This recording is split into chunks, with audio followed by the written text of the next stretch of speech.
Так, ну хорошо. Я просто хочу сказать, что у меня еще есть ряд вопросов таких вот больных, которые очень меня волнуют. Вот, например, вопрос. И очень интересно, как все отвечают, потому что никто не отвечает так же, как вот предыдущий. Почему так сложилось, что русские зодчие, русские архитекторы не могут выйти на мировой рынок? Почему нас, собственно говоря, до сих пор никого из нас не выбрали для Притцкера? Ну, во-первых, с первой частью я не соглашусь. Так, почему? Меганом строит же. Меганом, да, вот Меганом в Нью-Йорке сейчас делает небоскреб. Да? Нет, я может быть, и даже скорее... не первая ласточка, да. А юг Франции очень активно застраивается нашими архитекторами. Кипр. Почему? Да? А почему Притцкера не выбирают? А кто-нибудь подавал? Вот вопрос простой. Я не знаю, это Я не надо знаю. обсуждать. Для того, чтобы выигрывать в конкурсах, нужно в них участвовать. Вы анализировали состав участников вот, больших международных конкурсов? По-моему, на Притцкера нельзя подать. Ему в Притцкера только могут пригласить. Не знаю. Может за быть. вклад, так сказать. Много из наших ребят участвуют постоянно в конкурсах. Да? Вот в бумажных участвовали и выигрывали. Это именно потому, что согласна. участвовали. Я сейчас говорю только про Притцкер. Только про Притцкер, потому что Притцкер, насколько я знаю, но я это уточню момент, вот вы сейчас меня прям как-то в ступор этим ответом.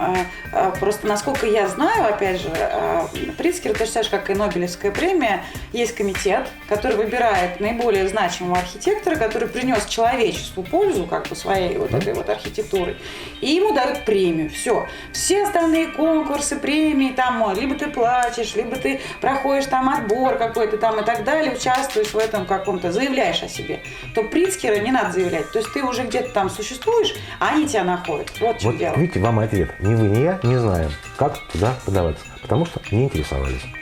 Все. Ну, понятно, хорошо. Все. Только Ладно, поэтому. принимается аргумент. Кто из наших архитекторов является членом архитектурной ассоциации, например, британской, германской, наверное, Чобан, да, еще пару человек, американской и так далее, и так далее. Кто в этом всем участвует? Ну, просто, как обычно, русские очень ленивые. Просто ленивые. Поэтому о нас не знают, потому что мы о себе не очень сильно рассказываем. А процесс самопродвижения, он такой сложный. Да? Вот сейчас стоит камера, да, я это пишу, ровно для того, что надо этим заниматься. Конечно. Надо это не забывать делать. Конечно. Мы, собственно, с Семеном-то и хотели, чтобы вы все, сам себя не покажешь, никто тебя не покажет. Да, чтобы вы как-то начали шевелиться вообще. А уровень нашей архитектурной мысли, мне кажется, сейчас достаточно высок. Посмотреть там те же интерьеры, которые делают для общественных зданий наши отечественные архитекторы. Роскошные вещи. Там тот же Борисов с его проектами последними. Роскошные вещи. Да, согласна. Татан, да. Все. Чобан тоже. Белоусовый, конечно. Куратов. Потрясающе. Очень много людей, которые делают очень качественную, вдохновенную архитектуру. Надо продвигать себя. Про самобытность. Вот очень важный момент. Чем же, собственно говоря, мы выделяемся, то есть чем мы отличаемся от, допустим, Европы, от Японии, да, потому что я хочу сказать о русской самобытности, потому что существует такое мнение, что нас не приглашают в Притцкер, потому что мы все время плетемся в хвосте. А я лично, вот мое личное мнение, что мы вообще не плетемся в хвосте, мы идем абсолютно параллельно, у нас свой путь, у нас свой взгляд, у нас своя позиция. И наши зодчие ни секунды не уступают, в общем, да, мировому опыту, да, и я не понимаю, чем Шигеро Бан, например, лучше, чем Татан Кузенбарг, вот честно. Для меня нет разницы абсолютно никакой. Ну да, Шигеро Бан, просто я тут, задавая эти вопросы, сформулировала для себя ответ, что Шигеро Бан просто больше продвигает дерево в жизни, да? Наверное, да. Я думаю, что просто Шигеро Бан участвует в гораздо большем количестве международных конкурсов, чем позволяет себе делать только Татан. Все.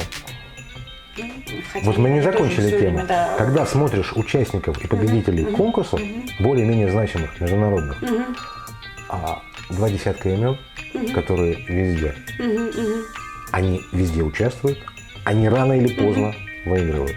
На это нужно тратить время, силы, Да, деньги. согласна. Да? Раз в год мы какой-то конкурс делаем, потом опять текучка, потом опять думаешь, нет, надо.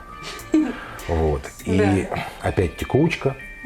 Как всегда, как только ты увлекаешься какой-то задачей творческой, именно конкурсной, вдруг наваливаются заказчики. Не было полгода, да, потом вдруг они посыпались. И что же делать? Тебе же нужно зарабатывать, нужно выживать.